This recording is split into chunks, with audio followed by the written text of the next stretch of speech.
This is Shane Gibson's podcast from closingbigger.net. Today, I want to talk about social sales success. I sat down and thought, how can I kind of put all these attributes, characteristics, activities, and behaviors of a successful social salesperson?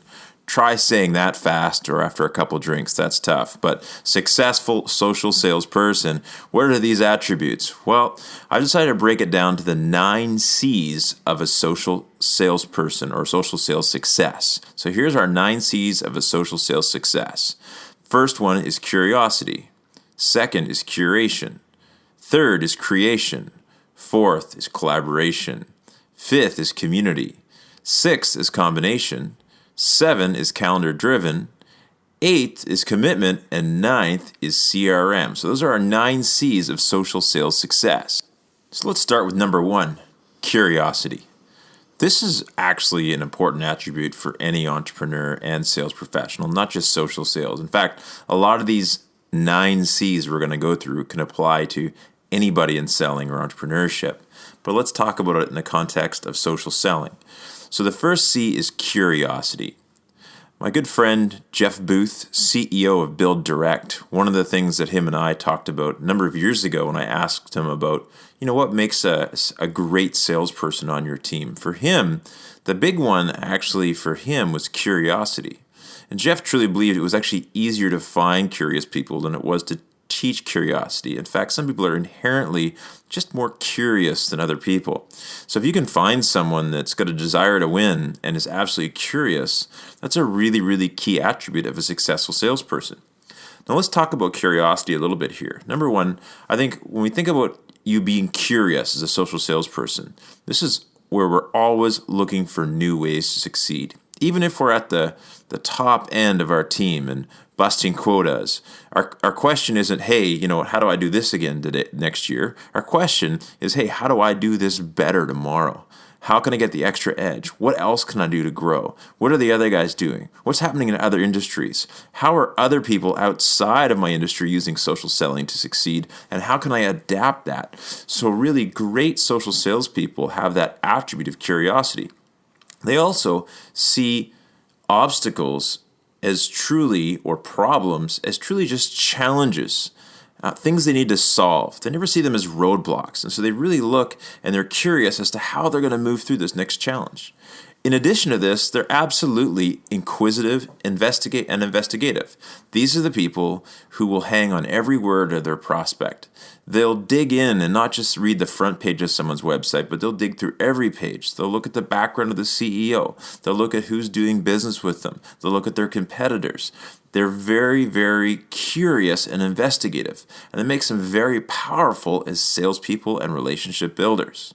So that's curiosity, number 1. Number 2 is curation.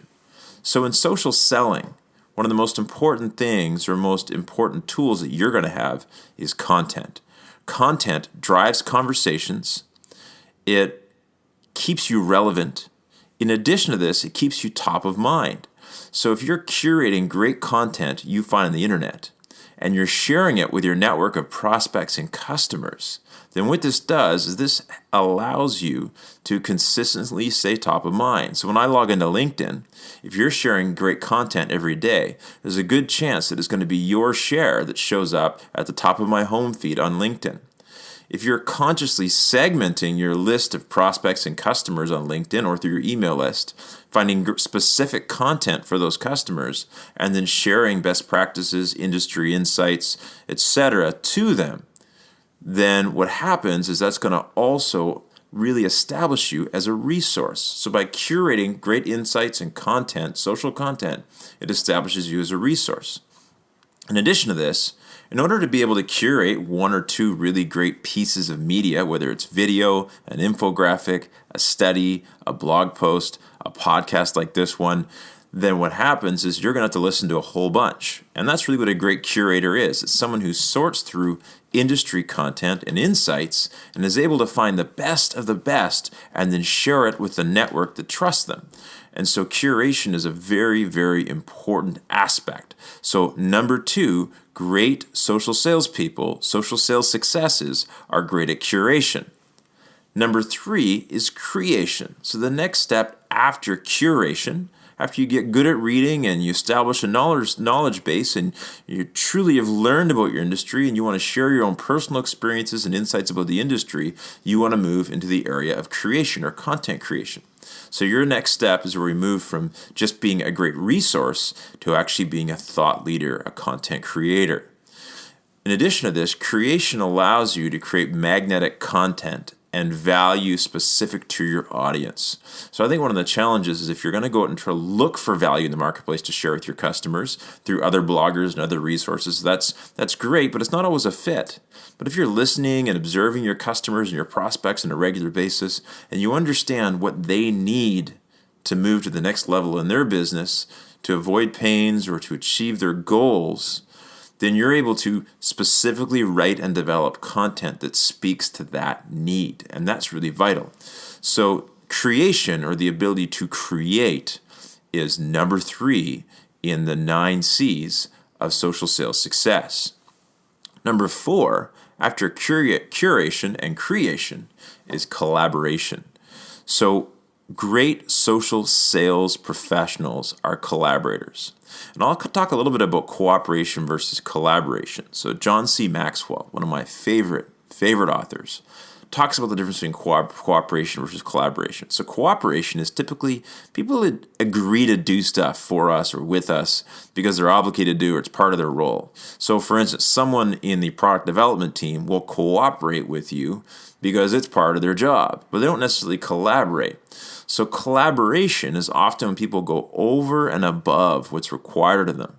They come together and work with us because we've connected with them at a personal level, at a values level, and truly what you're doing or the project you're doing is bigger than you or them. And so developing the ability to collaborate with other people, to connect at a values level, build relationship, and truly exchange ideas, that's a vital skill for today's social sales professional because you're collaborating internally in multiple departments, but you're also collaborating with customers. Now, another aspect of collaboration is to leverage collaborative tools.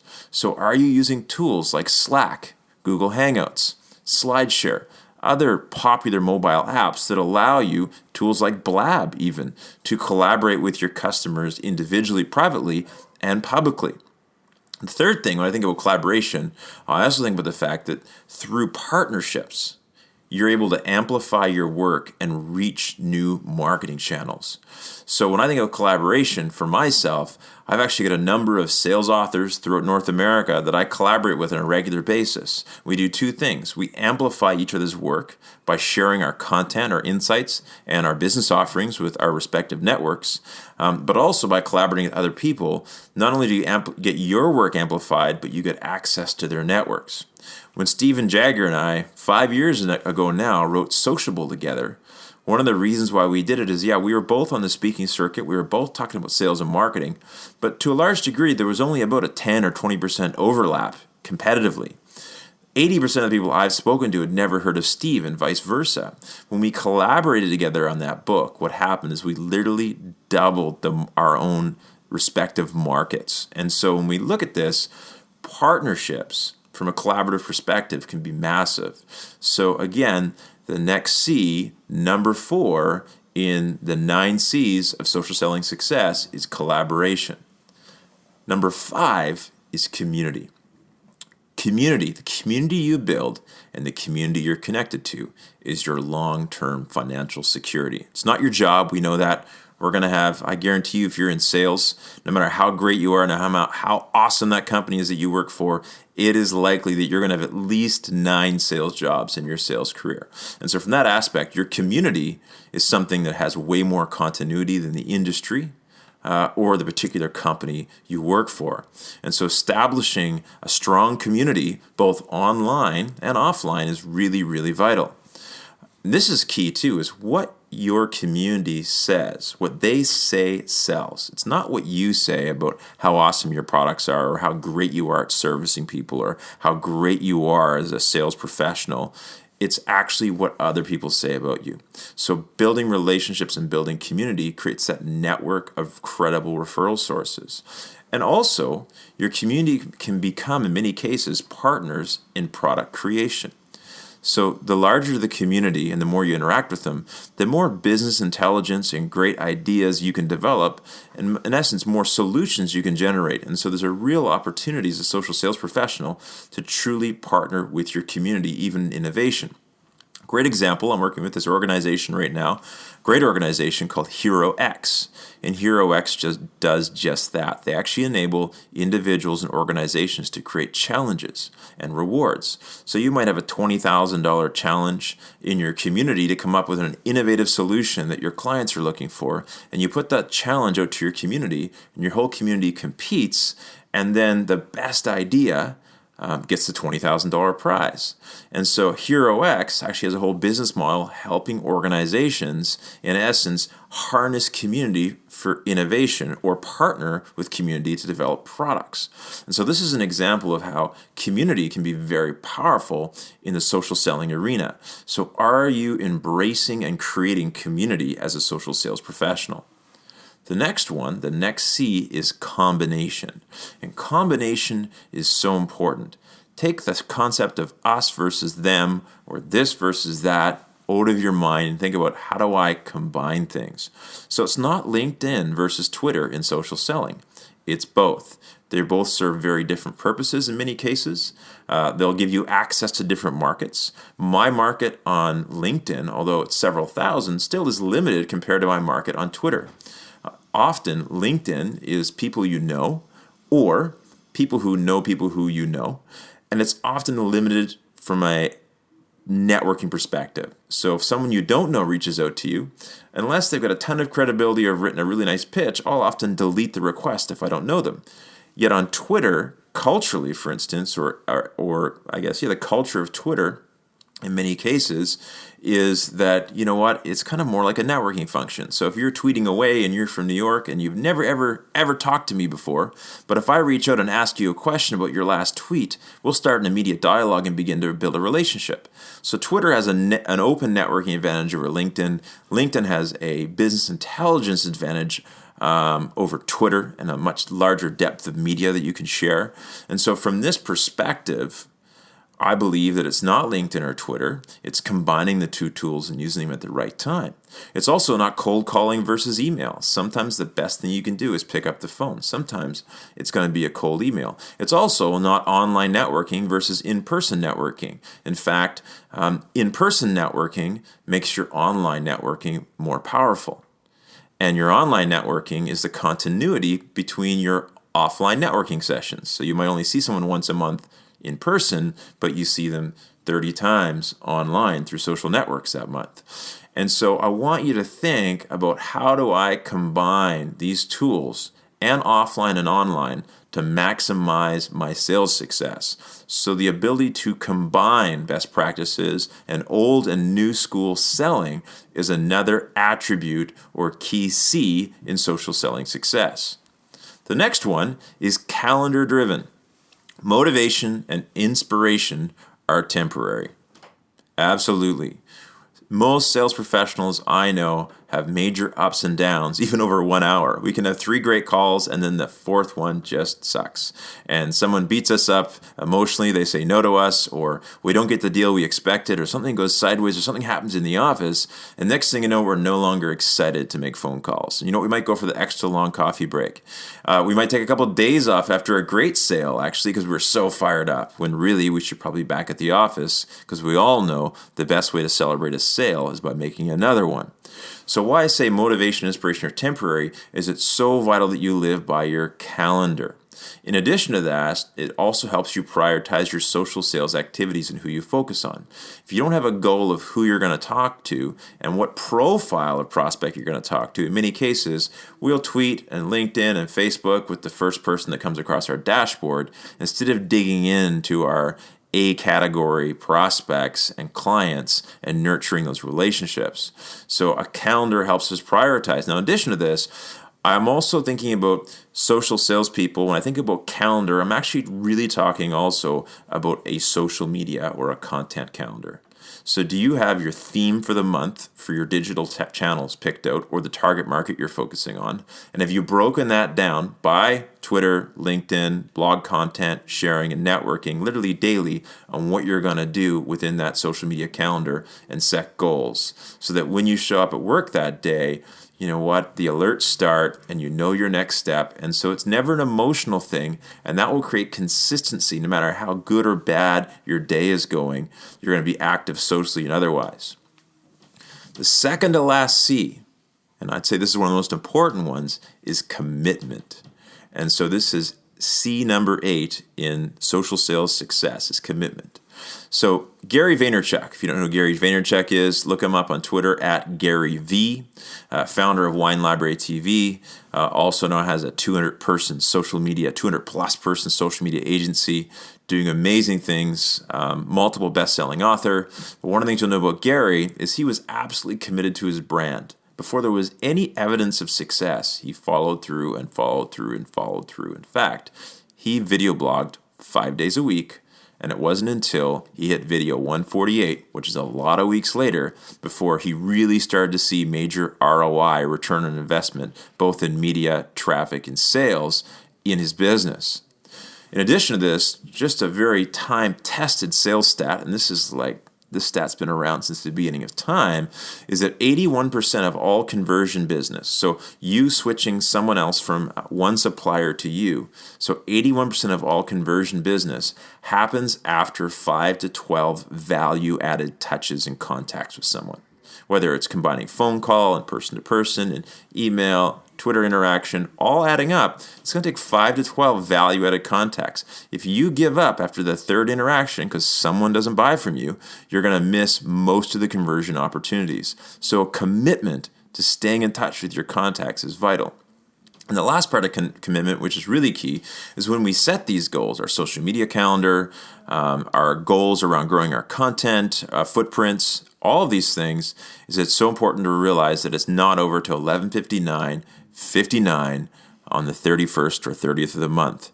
Too many people quit on their sales and social media goals, halfway through the month because they haven't got traction or they're not 50% of the way there. Resist the temptation to reset or change your goals or your quotas until you literally have pushed it as hard as you can until 11:59 in the final hour of the month. Because I've seen magic, even from a book writing perspective. I don't want a publisher should know this, but when I wrote Guerrilla Social Media Marketing with Jay Levinson, our last 3 chapters really came in when we had 10% of our time left, and yet it's some of our best content in the book. And so it's amazing what happens when you push through in that goal and you work with the deadline. So the last and one of the most important aspects, number 9 of the 9 C's of social selling success, is CRM. You need a customer relations management tool. You know what? Whether you're using Nimble, which I use, Nimble Social CRM, or using Salesforce, or using one of the many other tools out there, your CRM is absolutely vital. Number 1, it organizes and aggregates all of your communications channels. Number 2, it gives you feedback. And this is really important. So it's a dashboard and it's your coordinates on the map. So we talk about 11:59 and pushing through to that goal. Your CRM will help you break down your success steps daily, keep you accountable to it, and help you measure how you're doing literally by the minute. So you always know where you're at. And it also, over a period of time, helps you really forecast really well. So after even 2 or 3 months of sales data in a CRM, if you're not using one now, in 2 or 3 months from now, you're going to be able to accurately project what your revenues are and your success factors are just by tracking. In addition to this, most CRMs, like Nimble in particular, have a whole social selling aspect tied in so that you're able to pull in all the information from your prospect's account across multiple networks and have it updated in their contact field automatically. And so having a CRM helps you organize this whole process. It also now enables you to collaborate with your team and manage way more relationships and social networks than you could on your own. Another aspect of actually social CRM I find which is highly useful is I use a combination of Hootsuite and Nimble. to help me really, really build a great process around social selling that keeps me organized, helps me schedule my content, and gives me a ton of data at the same time. So these are the 9 C's of social selling success. So let me review them quickly here for you again. These 9 C's are also in the blog post for this podcast at closingbigger.net, but here they are. Your 9 C's of social selling success are 1. Curiosity, 2. Curation, 3. Creation, 4. Collaboration, 5. Community, 6. Combination, 7. Calendar-driven, 8. Commitment, 9. CRM, or Customer Relations Management. So I'm looking forward to seeing how you apply this. I'd love some feedback. If you think there's another C I've missed, I'd love a tweet at Shane Gibson or a comment on my blog at closingbigger.net. This is Shane Gibson's podcast at closingbigger.net.